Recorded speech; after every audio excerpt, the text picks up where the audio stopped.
ನವರಾತ್ರಿಯ 6ನೆಯ ದಿನದಂದು ನವದುರ್ಗೆಯ 6ನೇ ರೂಪವಾದಂತಹ ಕಾತ್ಯಾಯಿನಿ ದೇವಿಯನ್ನು ಪೂಜಿಸಲಾಗುತ್ತದೆ. ವಾಮಪುರಾಣದ ಪ್ರಕಾರ ರಾಕ್ಷಸ ಮಹಿಷಾಸುರನ ಮೇಲಿನ ಕೋಪವು ಶಕ್ತಿಯ ಕಿರಣಗಳ ರೂಪದಲ್ಲಿ ಪ್ರಕಟವಾದಾಗ ದೇವತೆಗಳ ಸಂಯೋಜಿತ ಶಕ್ತಿಗಳಿಂದ ಅವಳು ರಚಿಸಲ್ಪಟ್ಟಳು. ಕಾತ್ಯಾಯನ ಋಷಿಯ ಆಶ್ರಮದಲ್ಲಿ ಕಿರಣಗಳು ಸ್ಫಟಿಕೀಕರಣಗೊಂಡವು. ಮಹರ್ಷಿ ಕಾತ್ಯಾಯನರು ದೇವಿ ಆದಿಶಕ್ತಿಗಾಗಿ ತೀವ್ರ ತಪಸ್ಸನ್ನು ಮಾಡಿದರು. ಪರಿಣಾಮವಾಗಿ ಅವರು ದೇವಿಯನ್ನು ತಮ್ಮ ಮಗಳಾಗಿ ಪಡೆದರು. ದೇವಿಯು ಮಹರ್ಷಿ ಕಾತ್ಯಾಯನರ ಆಶ್ರಮದಲ್ಲಿ ಜನಿಸಿದಳು. ಕಾತ್ಯಾಯನರ ಮಗಳಾದ ಕಾರಣದಿಂದ ಅವಳನ್ನು ಕಾತ್ಯಾಯಿನಿ ಎಂದು ಕರೆಯಲಾಗುತ್ತದೆ. ದೇವಿಯು ಜನಿಸುವ ಮುನ್ನ ಮಹಿಷಾಸುರನೆಂಬ ರಾಕ್ಷಸನ ದೌರ್ಜನ್ಯ ಲೋಕದಲ್ಲಿ ಬಹಳಷ್ಟು ಹೆಚ್ಚಾಗಿತ್ತು. ರಾಕ್ಷಸರು ಸ್ವರ್ಗ ಹಾಗೂ ಭೂಮಿಯಲ್ಲಿ ಗದ್ದಲ ಸೃಷ್ಟಿಸಿದ್ದರು. ಅಶ್ವಿನಿ ತಿಂಗಳ ಕೃಷ್ಣ ಪಕ್ಷದ ಚತುರ್ದಶಿಯಂದು ಕಾತ್ಯಾಯನ ಮುನಿ ಮನೆಯಲ್ಲಿ ತ್ರಿದೇವರ ಪ್ರಕಾಶಮಾನವಾದ ದೇವತೆ ಜನಿಸಿದಳು.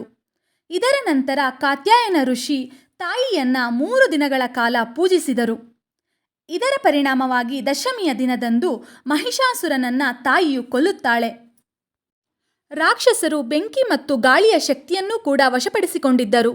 ನೊಂದ ಎಲ್ಲ ದೇವತೆಗಳು ದೇವಿ ಇದ್ದ ಆಶ್ರಯಕ್ಕೆ ಹೋದರು ಮತ್ತು ಅಸುರರ ದೌರ್ಜನ್ಯದಿಂದ ಮುಕ್ತಗೊಳಿಸುವಂತೆ ಪ್ರಾರ್ಥಿಸಿದರು. ತಾಯಿ ಅಸುರರನ್ನು ಕೊಂದು ಎಲ್ಲರನ್ನ ಅವರ ಭಯದಿಂದ ಮುಕ್ತಗೊಳಿಸಿದಳು.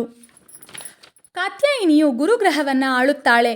ಗುರುಗ್ರಹದ ದೃಷ್ಟಿ ಹಾಗೂ ಪ್ರಭಾವ ಉತ್ತಮವಾಗಿದ್ದರೆ ವ್ಯಕ್ತಿ ಜೀವನದಲ್ಲಿ ಪ್ರಯೋಜನ, ಸಮೃದ್ಧಿ ಹಾಗೂ ಯಶಸ್ಸನ್ನು ಪಡೆಯುತ್ತಾನೆ.